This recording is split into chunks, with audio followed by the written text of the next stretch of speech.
Welcome to Kenton Teaches. Enjoy the video. You start by preparing both devices. Make sure your laptop runs Windows 10/11 and the Xbox has the latest system update.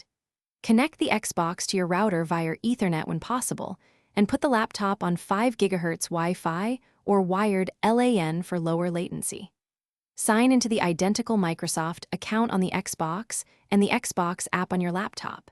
This is essential because the app authenticates and discovers your console automatically. Once done, enable network discovery and console streaming in the Xbox setting. You now open the Xbox app on your laptop and select the Consoles tab. The app should find your Xbox on the same network. Pair with the console and enable remote features plus console streaming from the console's devices and connection settings. This authorizes the laptop to stream games. Next, choose streaming quality in the app.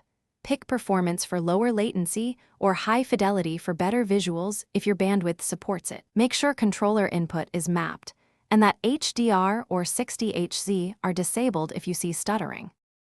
You're ready to start. Launch the game in the Xbox app and connect your controller via USB or Bluetooth. USB reduces input delay. While playing, monitor latency and frame drops. If you see lag, move both devices to wired LAN, lower streaming bitrate in the app, and close heavy background apps.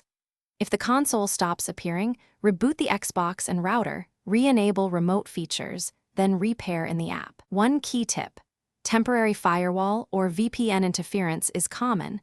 Disable them briefly to verify connectivity. Thanks for watching. Please subscribe if this video was helpful.